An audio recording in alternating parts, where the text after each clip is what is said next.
자, 오늘장 시장에 영향을 줄 수 있는 뉴스들만 모아서 확인해 보겠습니다. 사실 우려감이 앞서는 게 사실인데요. 뉴스 보고 전략 정비하는 시간 세 분과 함께하겠습니다. 야천투자연구소 남인호 소장, LNS홀딩스 김선용 대표, 교보증권 김효진 대리와 함께합니다. 어서 오세요. 안녕하세요. 투자 뉴스부터 체크해 보시죠. 한은이 공개한 지난달 열린 금통위 의사록에 따르면 금통위원들은 물가 상승세 지속이 경기에 미칠 부정적 영향을 고려해 당분간 기준금리 인상 기조를 유지해야 한다는 데 의견을 모았습니다. 태풍 흰남노로 침수 피해를 본 포스코 포항제철소가 정상 가동을 시작했지만 철강 제품이 정상적으로 생산되기까지는 수개월을 넘길 수 있다는 전망입니다. 이에 조선업과 자동차 업계의 타격이 불가피한 모습입니다. 보르노이는 미국 기업 메티스 테라퓨틱스의 고형암 치료를 위한 경구용 인산화 효소 저해 물질 기술 이전 계약을 체결했다고 공시했습니다. 전체 계약 규모는 6,680억 원입니다.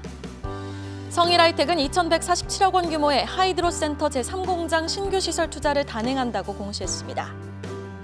국내 항공업계가 신규 항공기를 도입하거나 노선을 확대하며 제도약 채비에 나서고 있습니다. 제주항공은 내년부터 보잉의 차세대 기종을 순차적으로 도입하기로 결정했고 티웨이 항공도 올해 상반기 대형 항공기 세대를 도입했습니다.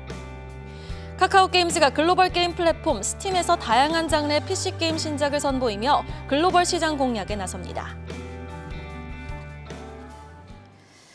첫 번째 이슈, 어제 시장 가장 특징적인 부분과 그 지속성에 대해서 알아보겠습니다.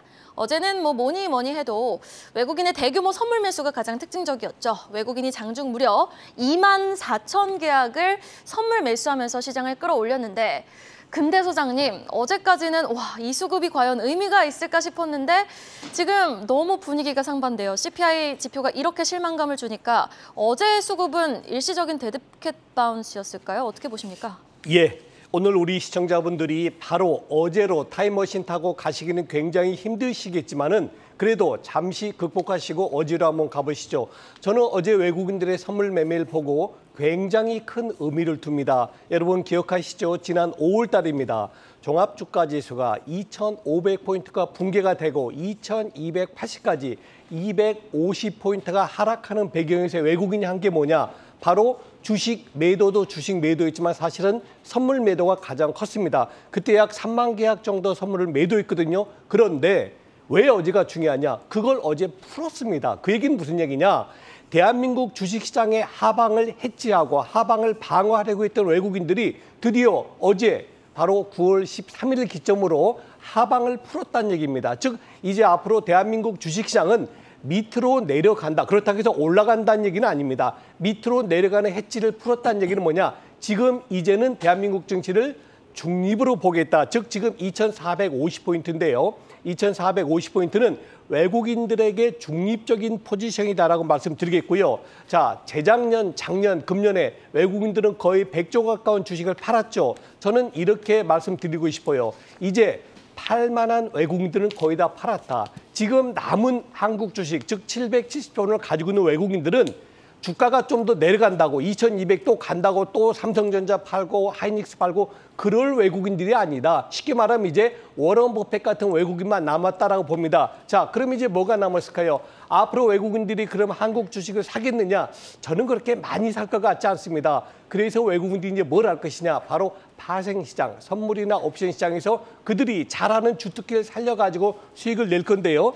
지금 어제 기준입니다. 오늘은 아직 시작을 안 했으니까 어제 기준으로 외국인들이 취하고 있는 포지션은 위로는 330, 아래로는 310입니다. 우리 종합주가지수로 말씀드리면 위로는 2,500포인트를 보고 있고요. 아래로는 2,300을 보고 있다는 얘기입니다. 제가 조금 아쉽다면은 지난 9월 달에는 그냥 8월 달 얘기하는 겁니다. 8, 9월 달에는 위로 2,600까지 봤거든요. 그런데 지금 현재는 2,500까지 본다. 그래서 외국인들이 지금 한국 주식을 아주 낙관적으로는 보지 않지만 그러나 반대로 지난 8월 달 같이 밑으로 2,200까지 갈 걸로도 안 본다라고 해서 저는 외국인들은 오늘 주가가 미국 주가 많이 떨어졌기 때문에 또한 변화가 있겠습니다만 저는 대한민국 주식시장을 중립적으로 보고 있다 이렇게 말씀을 드리겠습니다. 네, 어느 정도 조정은 있겠지만은 그렇게 큰 조정, 큰 낙폭은 우려하지 않는다라고 말씀을 한번 정리해 볼 수 있겠네요. 자, 그럼 이어서 다음 이슈, 인플레 정점 기대에 어제 한 달 새 가장 높은 상승률을 보였던 섹터, 게임 섹터로 한번 넘어가 보겠습니다. 워낙 게임주들은 주가가 현재 바닥에 있기도 하고 하반기 신작 기대감이 형성되어 있죠. 개별 이슈 속 좀 민감하게 반응할 수 있는 게임주들인데 그 가운데 좀 우마무스메 이용자 차별 논란이 있었던 카카오 게임즈가 지금 PC 게임도 진출을 한다고요, 선영 대표님? 네, 말씀하신 대로 카카오 게임즈가 이제 내년 이번 신작 같은 경우는 모바일이 아닌 PC 게임 방식으로 이제 글로벌 시장 도전에 나선다라는 그런 소식이 좀 나왔습니다. 사실 카카오 게임뿐만 아니고요, 최근 전반적으로 이제 게임 업계에서는 뭔가 이제 확 튀는 게임이 나오지 않는다, 뭐 이런 얘기가 좀 나와주면서 기대감을 충족시켜주지 못하고 있는 상황이 사실 현실인 것 같아요. 일단 이런 가운데 카카오 게임즈가 다시 또 새로운 도전에 나선다라는 그런 내용이 나왔습니다. 올해 카카오 게임즈의 어떤 PC 게임 라인업을 책임질 첫 작품으로 디스테라를 꼽았는데요. 디스테라 같은 경우는 멀티플레이 방식의 생존 FPS 게임입니다. 개발 초기부터 글로벌 진출하겠다라는 걸 염두에 두고 이제 개발을 한 게임이고요. 글로벌 PC 시장 진출을 위해서 카카오 게임즈 투자는 외국 개발사들은 물론이고 높은 잠재력을 보유한 국내 인디 게임사들까지 포함해서 지원과 투자를 약속하면서 글로벌 시장의 후원자 역할을 하겠다라는 그런 계획도 발표를 했습니다. 이처럼 이미 스타게임을 만들어 본 적이 있는 외국 게임사들과 그리고 이제 비전이 있고 아이디어는 있지만 인디 레벨에 있는 게임사들까지 상생의 느낌으로 나아간다고 하니까 뭔가 이 부분 한번 체크해 보시면 좋을 것 같고요. 하지만 역시 게임은 이제 이런 기대감보다는 확실히 유저들에게 얼마나 재미있는 게임으로 각인을 시킬 수 있냐, 그리고 얼마나 많은 유료 결제를 만들어낼 수 있냐, 이게 결국은 이제 실적으로 연결되는 그런 부분인 것 같은데, 일단은 기대감도 중요하지만 이와 함께 실질적으로 매출을 얼마나 만들어내는 게임이 나올 것인가, 그리고 얼마나 기대감을 충족시켜주는 게임이 나올 것인가, 이 부분이 중요한 것 같습니다. 어쨌든 게임주들 최근에 좀 쉽지 않은 그런 상황이 있다가 최근에 그래도 조금 올라온 느낌이 있지만 이 흐름이 이어지려고 하면은 실질적으로 이 기업의 매출에 영향을 주는 요건들이 좀 살아나야 될 것 같다라는 그 부분 체크하시면서요. 어쨌든 게임주는 투자를 좀 이어가셔도 좋을 것 같다라는 의견 드리겠습니다. 그럼 이렇게 금리 인상 국면에서도 만약 매출이 찍히는 하반기 신작 라인업이 나온다면은 그래도 게임주에 대한 긍정적인 시각이 유효할까요, 대표님? 네, 뭐 게임주는 좀 특별한 섹터인 것 같아요. 뭐 시장이 안 좋고 뭐 코로나가 있다 해가지고 물론 코로나가 있으면 매출이 좀 더 나올 수 있는 섹터이긴 맞지만 어쨌든 아무리 안 좋은 상황이라 하더라도 게임 자체가 재밌으면은 유저들은 항상 그 게임을 이용을 합니다. 그렇기 때문에 뭐 금리 인상기에 뭐 어떻다 저렇다 게임주에 대한 평가는 되게 많은데요. 어쨌든 중요한 거는 다른 것보다는 무조건 스타 게임이 나와야 된다라는 부분에 초점 맞추셔가지고 투자를 하시면 좋을 것 같습니다. 네, 하반기 게임주들의 신작도 한번 기대해 봄직합니다. 자, 이렇게 어제 게임주들이 화끈하게 우상향했다지만 전자닉스의 급등만큼 화끈했을까요? 반도체주 이슈도 한번 터치해 보겠습니다. 와, 우리 어제 뭐 이 시간에 삼성전자 버틸까요? 단가 낮출까요? 질문을 드렸는데 뭐 김병수 PB님 오늘 이 자리에 계시진 않았지만 대답을 하셨죠. 뭐 버티고 가시죠라고 말씀을 해주셨는데 사실 오늘이 더 걱정이긴 합니다. 전문가들은 근데 소장님 반도체주 지금 모처럼 웃었지만은 랠리는 내년에서야 좀 기대를 해보겠다라는 설문조사가 나왔어요. 그러면 1년은 반도체주는 더 버텨야 된다라는 소린가요? 네. 제가 두 가지 답변 드리겠습니다. 일단 전문가들의 의견, D램 가격, 낸드 프레시 가격은 내년 상반기나 돼서야 오를 것이다. 그리고 지금 IT 관련, 정보통신 관련 소재주들의 재고 소진은 내년 상반기 돼야 이제 소진이 될 것이다. 이 말은 맞습니다. 맞고요. 두 번째, 그러면 삼성전자, SK하이닉스 주가가 그때까지 앞으로 6개월, 7개월, 8개월 동안 계속 못 오를 것이냐? 그 답은 틀렸습니다. 자, 저는 이렇게 우리 시청자분에게 제안을 해드리고 싶어요. 키가 크면 축구를 잘한다. 이 말이 맞습니까? 키가 크면 축구를 잘한다. 이 말이 맞습니까?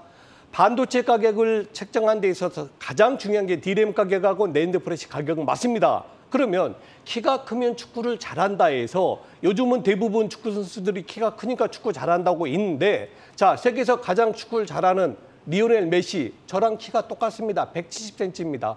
그러면 170cm가 키가 크다고 볼 수 있습니까? 축구 선수 키에서 키가 적죠. 그럼에도 불구하고 축구 잘합니다. 이 얘기는 뭐냐? 반도체 D램 가격이나 낸드 프레시 가격이나 정보통신에 대한 부품 소재 등이 재고가 소진되는 것은 금년 말이나 내년 초가 맞습니다. 그러나 그러한 악재가 이미 삼성전자와 SK하이닉스 주가에 반영되었느냐 반영되지 않았느냐에 대해서는 전문가들은 전혀 뭘 모르고 있다. 저는 개인적으로 지금 방금 말씀드린 D램 가격과 낸드 프레시 가격의 하락, 그리고 내년 초까지 소비 위축에 따른 반도체 공급 부진 등이 이미 삼성전자와 SK하이닉스 그리고 반도체 소재 장비 부품주에 대해서 거의 많게는 95%, 적게는 80% 정도 이미 주가에 반영되었다라고 봅니다. 결론은 뭐냐? 금년 하반기가 아마도 삼성전자와 SK하이닉스를 가장 저가에 가장 착한 가격에 살 수 있는 그런 때가 아닌가. 말 그대로 실적이 전체적으로 다 주가에 반영된다면 지금 삼성전자는 9만 원에 있어야 되겠죠. SK하이닉스는 15만 원에 있어야 되겠죠. 왜? 사상 최고의 실적을 내고 있으니까. 그래서 결론을 말씀드립니다. 이미 그러한 악재 등이 DRAM 가격이나 낸드 프레시 가격의 하락세가 주가에 반영되었느냐 반영되지 않았느냐는 전문가가 판단하는 게 아니고 바로 우리 그 주식을 가지고 있는 여러분들 투자자들이 판단하는 것이라는 걸 말씀드리면서 저는 마지막으로 삼성전자와 SK하이닉스 오늘 아주 중요한 때다. 즉 오늘 우리 주가는 분명히 20% 이상 30% 이상 하락을 하면서 시작하겠지만 오늘 이런 어려운 여건에서도 두 종목이 잘 견뎌주고 잘 버텨준다면 오히려 지금이 가장 좋은 가격이라는 것을 반증하는 것이 아니냐라고 말씀을 드리겠습니다. 자, 그러면은 효진 대리님도 같은 생각이신지 궁금합니다. 오늘 같이 이렇게 우리가 아직 개장은 안 했지만 오늘 만약 전자닉스가 큰 폭으로 빠진다면 오히려 조정 시 매수 관점이 유효하다라고 보십니까? 조정 시 매수 관점이 유효하다라고 저는 일단 판단을 하겠습니다. 사실 지난주에도 말씀을 드렸지만 반도체 업황에서 제가 여러 번 재고와 사이클과 관련해서 이제 말씀을 드렸지 않습니까? 어제 상승과 같은 이유는 사실 많은 부분들이 이제 파악이 되셨을 거라고 생각을 해서 패스를 하고요. 그러면 지난주하고 이번 주하고 반도체 업황이 바뀌었습니까? 혹은 어제는 올랐는데 오늘은 하락해요. 그러면 반도체 업황이 또 뒤집어진 걸까요? 그건 아니지 않습니까? 앞서 나 소장님이 짚어주신 것처럼 사실 굉장히 지금 감탄하면서 듣고 있었는데요. 짚어주신 것처럼 현재 주가는 내년에 반도체 업황 둔화를 어느 정도 충분히 반영을 하고 있어서 주가 측면에서는 부담이 없다라고 저는 판단을 하고 있습니다. 그래서 이를테면 오늘 굉장히 큰 폭으로 일단 하락을 할 텐데요. 이렇게 장기 투자자 같은 경우는 오늘같이 과도한 하락이 나타날 경우에는 어떤 포지션 내에 삼성전자, 하이닉스 반도체 관련주들의 포지션 증가의 기회를 활용할 것으로 저는 활용을 하는 것이 유효하다고 판단을 하고 있고요. 지금 기사의 타이틀은 랠리는 내년이라고 얘기를 했는데 사실 랠리라는 거는 추세적인 상승 흐름을 얘기를 하는 거고요. 그리고 내년이라는 것도 내년 초냐 또 내년 말이냐 또 이런 게 차이가 있을 수 있는데 타이밍은 누구도 맞출 수는 없지만 제가 계속 언급드렸던 것처럼 조심스럽지만 11월과 재고와 사이클과 관계를 따져봤을 때 11월과 12월을 기점으로 어떤 하반 경직을 유지할 수 있지 않을까 이렇게 판단이 되어지고요. 오늘 삼성전자와 하이닉스의 하락폭 그리고 거기에 외국인 스탠스가 조금 중요할 것으로 보이고 있습니다. 체크가 필요하겠는데요. 삼성전자 굳이 제가 말씀을 드리자면 점쟁이는 아니지만 가격적인 측면에서 말씀을 드리자면 삼성전자의 경우에는 저점이 지금 5만 5천 원 수준이고요. 상단은 6만 1천 원. 굉장히 좁은 박스권의 흐름에서 계속 어떤 등락이 거듭될 것으로 판단을 하고 있습니다. 이러한 시점에서 우리는 그러면 당장 어떤 오늘 액션을 취할 것은 아니지만 이러한 업황 속에서 반도체 업종에 투자를 하는 투자자 입장에서 가만히 있을 것이냐 또 그런 건 아니거든요. 사이클의 어떤 기관과 진폭이 짧고 크지 않다라고 하면 내년에 가장 매력적인 선택지는 장비주가 될 것으로 판단을 하고 있는데 지금 올해 삼성전자 P3 그리고 SK 하이닉스의 M16 투자 일정이 당초 계획 대비 이제 지연되고 있는 부분 때문에 어떤 투자에 대한 불확실성이 커지면서 장비 업체들의 밸류에이션이 역사적으로 낮은 수준에 지금 근접을 했거든요. 그래서 내년에 실적이 좋아질 것으로 기대를 한다라면 장비주 중에서 어떤 선별하는 작업들을 가지는 시간으로 살펴주시면 좋을 것 같고요. 제가 기술적인 부분은 여기서 지금 다 말씀을 드리기는 쉽지 않기 때문에 디램에 관련해서는 유진테크 그리고 원익 IPS, HPSP 정도 관심을 갖고 있고 낸드 쪽에서는 한미반도체 정도 주목을 하시면 좋을 것 같습니다. 네, 장비 쪽과 낸드 관련해서 조금 관심을 가져볼 만한 종목까지 짚어주셨습니다. 이어서 대외적인 금리 여건과 상관없이 잘 나가는 섹터 뉴스도 한번 짚어보도록 할게요. 올해 초부터 부진을 이어온 국내 증시와는 전혀 다른 분위기가 느껴지고 있는 성일 하이텍 뉴스입니다. 지금 7월 때 IPO 흥행도 성공을 했죠. 8월에는 IRA 미국 감축법, 인플레 감축법 수혜주로 묶이면서 스포트라이트를 확실히 받았는데 신규 투자를 좀 크게 한다고 공시를 냈네요, 대표님. 네, 맞습니다. 신규 상장하고 나서 들어서 주가가 계속 올라가는 기업이 또 뭐가 있을까라는 생각이 들 정도로 주가 흐름이 굉장히 좋은 기업인데요. 뭐 잘 아시는 대로 2차 전지 리사이클링 기업으로 상장 전부터 굉장히 많은 사람들이 관심을 받았던 기업 성일하이텍입니다. 이번에 IPO에서 공모된 자금 전체를 이제 하이드로센터 제3공장 설립에 투자한다라는 그런 계획을 발표했습니다. 자그마치 2,147억 원인데요. 이는 제가 찾아보니까 최근 성일하이텍의 자기 자본이 대략 한 2,600억 정도인데 그것 대비해서 82.19%라는 엄청난 자금을 투입할 계획이다라는 그런 부분인 것 같습니다. 이번 시설 투자 대상인 하이드로센터 3공장 같은 경우는 현재 전북 군산시에 소재 있고요. 코발트나 니켈, 아니 망간, 리튬 화학물 생산을 위한 건축물 설계, 그리고 건축, 그리고 기계 장비 등에 사용할 것이다라는 이런 계획을 발표를 했습니다. 투자 시점은 2025년 6월 30일까지 집행 예정이고요. 상장 이후에 지속적으로 상승세를 보이는 주가가 현재 이 기업의 상황을 나타내는 것 같고 앞으로의 어떤 예상을 해볼 수 있는 그런 상황인 것 같습니다. 어쨌든 성일하이텍 관련으로 좀 여러분들 공부해 보시고 지금 매수 타이밍으로 들어가기에는 좀 너무 주가가 높다라는 생각이 좀 드실 겁니다. 이럴 때에서 눌림목을 이용해서 투자해 보시면 좋을 것 같은데 일단 이 기업이 이런 기업이 있다 이 정도를 일단 체크해 보시면 좋을 것 같습니다. 네, 사실 진짜 매수하고 싶어도 매수할 기회를 주지 않고 올랐던 성일하이텍 29일 보호예수 해제를 앞두고 있는 가운데 좋은 가격대가 오면 매수해볼 수 있는 전략이 있을지 궁금하고요. 또 폐배터리 관련주 꼭 성일하이텍이 아니어도 세비캠 같은 경우는 더 올랐거든요. 상승률이 올해 들어서 110%다라는 이야기가 있는데 폐배터리 관련해서 탑픽 종목 어떤 종목인지 궁금합니다. 김효준 대리님. 네, 탑픽 종목을 언급드리기 전에 폐배터리와 관련 산업에 대해서 조금만 언급을 드리겠습니다.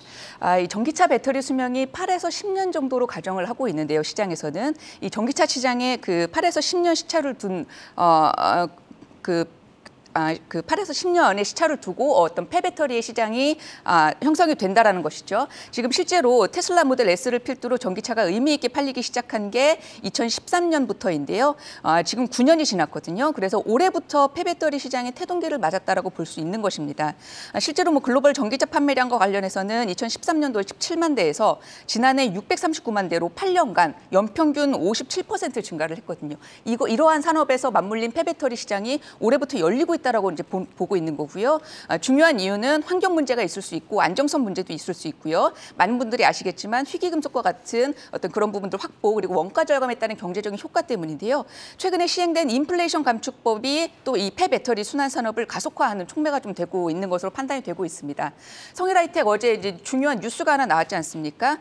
회사의 플랜대로 지금 가고 있는 것으로 보이고 있습니다. 지금 3공장은 내년 하반기에 가동을 시작을 하고 2024년에는 만토까지 증성을 해서 2025년에 전체 캐파가 매출액 기준으로 약 5천억 정도 수준, 5천억 원 수준이 이제 가능할 것으로 추정을 하고 있는데요. 이 에코프로 CNG라든가 이 경쟁사가 아직은 파일럿 단계이기 때문에 이 해당 수준의 캐파가 국내에선 동사가 유일하기 때문에 지금 성일하이텍이 주목을 받고 있다라고 판단이 되고 있고 그래서 주가는 어디까지 가는 것인데라고 물어보시겠죠. 지금 증권사들을 보면요 목표가가 없습니다. 왜 목표가가 없을까요? 이 부분에 제가 어제 이제 좀 생각을 해봤는데 주가가 어디까지 갈지 모른다라는 부분도 있을 것 같고요. 혹은 지금 현재 실적 대비해서 주가의 어떤 그 밸류에이션 프리미엄을 설명할 수가 없기 때문일 수도 있거든요. 결론은 사실 지금의 주가는 신규 진입은 정말 분명히 어렵습니다. 분명히 어렵고 보호예수라든가 혹은 시황에 있어서 눌림목을 받는다라면 빠른 대응이 가능한 투자자만 제가 볼 때는 플레이가 가능할 것이고 지금의 주가는 보유자의 영역이기 때문에 그분들이 수익 익절을 잘 하고 나오고 있는 부분에 대해서 고민을 할 필요가 있다고 보고 있습니다. 세비캠 같은 경우는 더 많은 상승률을 보였는데요. 아무래도 시총이 조금 작기 때문에 조금 더 탄력적인 흐름을 보였다라고 저는 판단이 되어지고 있고 제가 보고 있는 탑픽 종목 하나만 간단히 말씀을 드리면 저는 지난주에 코스모 신소재 말씀을 드렸지 않습니까? 이번 주에는 코스모 화학에 대해서 말씀을 드려보겠습니다. 이 폐배터리 리사이클의 다크호스라고 저는 판단이 되고 있는데요. 이 코스모 화학은 2024년까지 니켈 4,000톤 그리고 코발트 2,000톤, 리튬 1,000톤으로 총 7,000톤의 폐배터리 리사이클 생산 능력을 갖출 예정으로 갖고 있습니다. 자회사인 코스모 신소재의 전구체 투자가 완료가 되면 폐배터리 리사이클 그리고 전구체, 양국제 생산 그리고 그룹 내 수직 계열을 통해서 수익성이 극대화될 것으로 판단이 되고 있어서 이 폐배터리 관련해서 반드시 주목을 해야 될 종목으로 판단하고 있습니다. 네. 자, 그럼 계속해서 다음 이슈, 대외적 불확실성 속에서도 증권사들이 입을 모아 목표가를 상향 조정하는 기업들만 모아서 확인해 보겠습니다. 소장님, 지금 어떤 기업들이 만장일치주로 상향 종목주로 꼽히고 있습니까? 네. 저는 먼저 전문가에 대한 정의를 여러분께 다시 한번 드리고 싶습니다. 전문가는 그 해당 기업의 주요 제품에 대한 그런 가격 전망을 하는 것이지 그 해당 기업의 주가를 예측하는 게 아니라는 말씀을 분명히 드립니다. 너무나도 많은 분들이 전문가가 삼성전자 주가도 모르냐, SK하이닉스 주가도 모르냐, 이거는 매우 잘못된 이야기다라고 말씀을 먼저 드리겠고요. 자, 이제 증권회사 애널리스트 분들이 모두 다 공동적으로 야, 이 회사 이거 실적에 비해서 너무 주가가 저평가돼서 이렇게 평가하는 기업들이 몇 개가 있습니다. 대표적으로 에코프로비엠입니다. 저는 그런데 제가 에코프로비엠을 나쁘게 말하는 게 아니고 이렇게 말씀드리고 싶어요. 3년 전이죠. 10,000원짜리가 10만 원까지 올라왔습니다. 9만 원 올랐습니다. 자, 그런데 작년에 10만 원짜리가 금년 초에 20만 원까지 올라왔다고 가정해 보십시오. 여러분, 언제가 더 많이 오른 것 같습니까? 10,000원에서 10만 원까지 9만 원 오른 게 더 많이 올랐습니까? 10만 원에서 20만 원까지 10만 원 오른 게 더 많이 올랐습니까? 언뜻 보면은 후자 10만 원이 더 많이 오른 것 아니냐고 생각하시겠지만 사실은 10,000원에서 10만 원까지 9만 원 오른 것이 훨씬 더 자그마치 9배나 더 많이 오른 것입니다. 저는 그래서 지금 목표 가격, 목표 주가를 상향 조정한 것이 반드시 그렇게 가야 된다는 얘기는 저는 하지 않겠습니다. 다만 그렇다면 목표 주가가 의미 없다는 얘기냐? 그건 아닙니다. 왜 그러냐면요. 증권회사 애널리스트 분 지금 자료 나오고 있죠.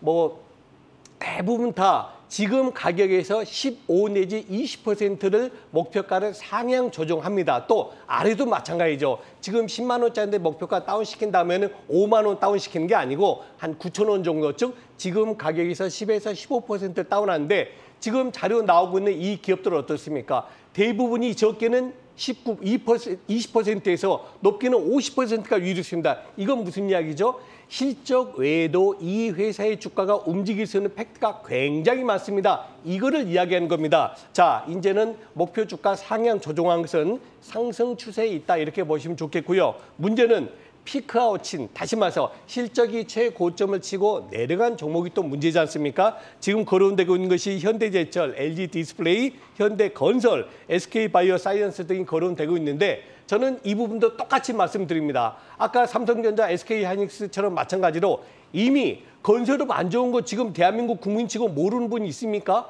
또 디스플레이가 중국 때문에 가격 계속 다운시킨 거 누가 모릅니까? 그래서 이미 주가에 반영되었다면은 지금 내려간 주가에서 또다시 목표 가격을 또 내린다. 그걸 볼 필요가 없다는 얘기입니다. 즉, 아하, 내가 가지고 있는 이 회사 주식은 이미 하락 추세에 있구나. 이렇게 보시는 것이 가장 좋다. 아까도 말씀드린 거 한 번 더 반복하겠습니다. 오늘은 우리 대한민국 주식 중에서 어떤 기업이 저평가되고 있느냐를 볼 수 있는 아주 좋은 날입니다.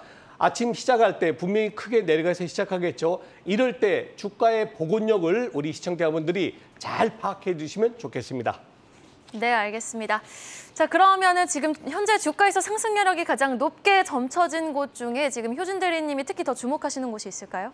네, 목표가 상향, 제 기사를 이제 살펴봤는데요. 그 기사 안에서 그래도 좀 주목할 만한, 계속 봐줄 만한 그런 종목이 저는 에코프로비엠, 그리고 셀트리온, 그리고 한국타이어테크놀로지 이런 정도로 짚어왔는데요. 간략하게 말씀을 드리면 에코프로비엠 같은 경우는 앞서 이제 잘 설명을 해주셨는데요. 지금 3분기 실적을 보면 P와 Q가 동시에 개선될 수 있을 것으로 판단이 되고 있습니다. 니켈이라든가 주요 원자재 가격 상승분의 판가 반영으로 ASP가 전분기 대비해서 10% 정도 증가할 것으로 추정을 하고 있고요. 물량 같은 경우도 지금 화재 이슈로 4월부터 재가동을 시작한 이 캠포 실적이 온기 반영되고 또 양국제 체라량이 20% 정도 증가할 것으로 전망이 되고 있어서 지금 신규 라인 가동 스케줄이 전반적으로 앞당겨지고 있거든요. 그래서 시장 기대치를 상회하는 어떤 성장세가 예상이 되고 있어서 에코프로비엠 관심을 가질 필요가 있다고 보고 있습니다. 하나 더 말씀을 드리면 미국 정부 지금 인플레이션 감축법 계속 얘기가 나오고 있는데 이와 관련해서도 중국 CATL의 미주 투자 포기와 관련된 이슈도 있었는데 어떤 미국의 현지 생산이 가능한 배터리 밸류 체인의 중장기 수혜가 전망이 되고 있어서 이 부분도 투자 포인트가 될 수 있을 것으로 보이고 있습니다. 그리고 셀트리온에 대해서 말씀을 드리면요. 셀트리온 같은 경우는 지금 코비드 사태 이후에 레퀴노나주의 어떤 실적 절벽 그리고 연초 분식 회계 이슈가 관련 이슈 때문에 어떤 상반기에 부진한 흐름을 보여왔는데요. 하반기에는 미국 시장 개화에 따른 어떤 실적 기대감을 반영을 하면서 반등을 하다가 지금 조금 조정을 받고 있습니다. 그런데 지금 판매하는 물품들, 그러니까 투룩시마 그리고 허주마의 원가 원가율 개선 작업이 진행이 되면서 추가적으로 수익성 개선이 기대가 되고 있고요. 하반기에는 아바스틴 유럽 출시라든가 어떤 스텔라라, 아일리아 바이오시밀러 등 신규 제품의 출시 랠리로 이익률이 내년까지 개선될 것으로 전망을 하고 있어서 이 부분도 포트에 반드시 가져가야 되지 않을까 이렇게 판단을 하고 있습니다. 한국 타이어 테크놀로지는 지난번에 언급을 드렸기 때문에 짧게 말씀을 드리면 판가 인상을 통해서 경쟁사들 대비해서 굉장히 양호한 실적을 보이고 있는데요. 밸류에이션은 여전히 국내외 경쟁사들 대비해서 낮은 상황입니다. 그래서 여전히 관심 종목에 유효하다라고 판단을 하고 있습니다. 네, 알겠습니다. 전략으로 바로 마무리해 보도록 하겠습니다. 사실 지금 국내 증시 개장 전에 우려하시는 분들이 굉장히 많아서 투자 뉴스 보는데도 채팅창 보니까 분위기가 굉장히 살벌하더라고요. 지금 전략 안 보고 왜 뉴스 보냐면서 화를 내시는 분들도 많으시는데 전략으로 바로 마무리해 보도록 하죠. 자, 나 소장님, 오늘장 전망과 전략 부탁드립니다. 네, 다우존스가 1270포인트 하락했습니다. 나스닥 시장 630포인트 하락했습니다. S&P가 4%나 하락했습니다. 그럼 우리도 최소 100포인트 하락해야 될까요? 저는 천만의 말씀이라고 말씀을 드리겠습니다. 자, 어제도 말씀드렸지만 미국 시장이 우리 대한민국 주식시장에 영향을 주는 시간대는 9시 반부터 10시까지입니다. 제가 뭐 전문가는 아닙니다만 여러분 물고기 아시죠? 물고기는요, 기억을 7초밖에 못한답니다. 고통의 기억도 기쁨의 기억도 마찬가지입니다. 주식에 투자하시는 분들은 길어야 저는 1시간 기억한다고 보는데 미국 주식시장의 오늘 새벽 급락이 우리 대한민국 주식시장에 2022년 9월 14일 하루 종일 가느냐? 그렇지 않다. 길어야 1시간이라고 봅니다. 자, 그러면 10시가 지나가면 뭐가 우리 대한민국 주식을 좌우하느냐? 바로 3가지죠. 첫째, 나스닥 선물. 둘째, 원, 환율, 가치. 셋째, 바로 외국인들의 선물 동향입니다. 다행스럽게도 지금 외국인들의 어제 선물 매수, 큰 폭의 매수 우위로 해서 지금 선물이 고평가입니다. 주식이 저평가입니다. 1.64입니다. 1.64라는 비율은요, 무조건 선물 팔고 삼성전자, SK하이닉스, LG전자, 현대차, 포스코 사면 돈 번다는 얘기입니다. 깊이 있게 공부를 안 하신 분들은 야, 어제 기관 투자가들이 억수로 샀구나 하시는데 저는 그렇게 생각하지 않습니다. 어제 기관들은 거의 주식을 안 샀습니다. 어제 대한민국 주식을 산 건 외국인 투자가들입니다. 외국인 투자가들이 선물을 18,000계약을 매수하면서 선물을 고평가로 만드니까 비싼 선물을 팔고 싼 주식을 산 것이 바로 어제 외국인들의 매매 수급 동향. 지금 나오고 있죠. 기관 투자가들이 선물을 4,660억을 팔고 7,100억을 샀는데 저 7,100억은 삼성전자, SK하이닉스, 현대차가 좋아서 산 게 아닙니다. 비싼 선물 팔고 싼 주식을 산 거죠. 자, 저는 오늘 이렇게 말씀드리고 싶습니다. 미국이 4%에서 6%까지 급락했음에도 불구하고 이런 어려운 여건에서도 만일에 오늘 하락폭이 적거나 하락하지 않는 종목은 아마도 금년 연말까지 좋은 상승을 볼 수 있다. 물론 어떤 분들은 저보고 지나친 낙관론자라는데 저는 낙관론자가 아닙니다. 저는 2,500포인트까지만 보고 있습니다. 2,500포인트가 바로 대한민국 주식이 저평가로 된 그 분기점이기 때문에 그렇습니다. 2,500 넘어가고 2,600포인트 가면은 저는 이제 현금 좀 만드시죠. 그렇게 말씀을 드릴 겁니다. 자, 오늘은 매우 중요한 날인데요. 저는 다시 한번 말씀드립니다. 아침 시작할 때 30포인트, 40포인트 내려간 거 이런 거 너무 연연하지 마시고 10시 넘어서 나스닥 선물 그리고 원달러 환율 같이 마지막으로 외국인 투자가들의 선물, 즉 외국인들이 선물을 계속 사가지고 선물 고평가 만들면 우리 대한민국 주식 오늘 크게 내려갈 이유가 전혀 없다라고 말씀을 드리겠습니다. 자, 김선영 대표님의 전략도 들어보죠. 네, 일단은 저도 어저께 이제 개장 방송을 직접 보면서 이제 CPI를 직접적으로 보면서 이제 좀 느껴본 바가 있는데요. 사실 일주일 전만 하더라도 CPI 예상치 8.7이었던 거 여러분 기억하실 겁니다.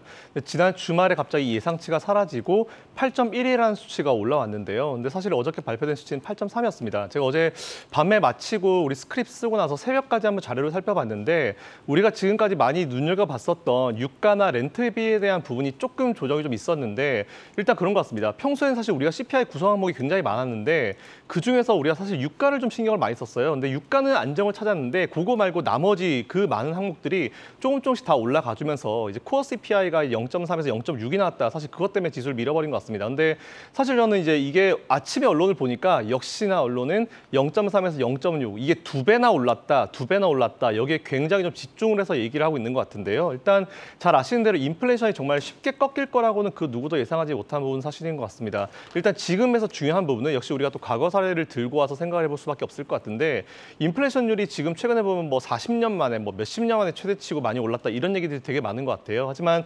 일단은 최근에 인플레이션이 발생한 이후 첫 번째 코로나 이슈가 발생하고 나서 유동성을 엄청나게 풀고 나서 그 자금이 들어가면서 첫 번째 인플레이션이 발생했고요. 그때까지 연준이 금리 올려서 잡을 수 있겠다라고 했는데 그 이후에 올 초에 러시아 우크라이나 이슈가 발생하면서 두 번째 인플레이션이 한 번 더 레벨업이 되게 됩니다. 어쨌든 기존의 어떤 유동성으로 발생한 인플레이션 더하기 정치적으로 발생한 유동성까지 포함해가지고 이렇게 상황이 좀 진행되고 있는 것 같은데 일단 정치적인 인플레이션은 어쨌든 러시아 우크라이나 이슈가 좀 사라져야지 없어지는 부분이고요. 나머지 부분 연준이 최근에 두 번의 75bp 금리 인상을 하면서 조금 잡아오는 느낌이 좀 분명히 있었지만 사실 저는 어저께 8.3 올랐을 때 두 가지 생각이 나더라고요. 아니 일주일 전에 8.7이었는데 8.3, 지난달에 8.5였고 좀 떨어졌는데 왜 이거 가지고 뭐라 그러지?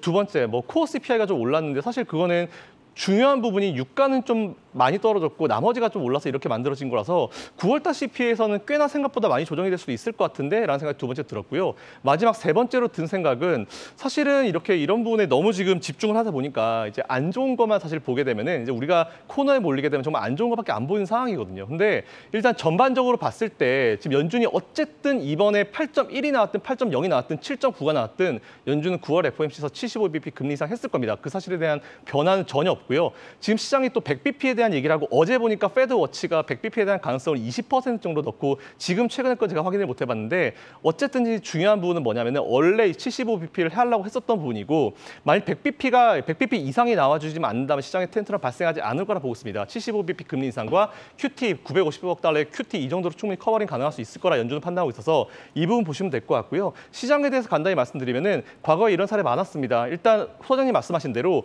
오늘 주가 초반에 많이 눌릴 겁니다. 하지만 오후 시장으로 갈수록 분명히 올라오는 기업들은 기본적으로 실적이라든지 기본 베이스가 잘 되어 있는 기업들이 많이 올라올 테니까 오늘 같은 경우는 다 눌릴 때 어떤 기업이 좀 힘있게 올라오는지 이 부분만 체크하시고 어려우시겠지만 저도 마찬가지지만 오늘 하루는 좀 잘 버텨주셨으면 좋겠다라는 말씀드리겠습니다. 오히려 진짜 이런 시장에서 옥석을 가려볼 수 있는 날이 됐겠네요. 자, 그럼 김효진 대리님의 전략으로 마무리해보겠습니다. 네, 앵커님이 한마디로 정리해 주셨습니다. 옥석 가리기가 진행되는 정말 하루가 될 것으로 보이고 있습니다.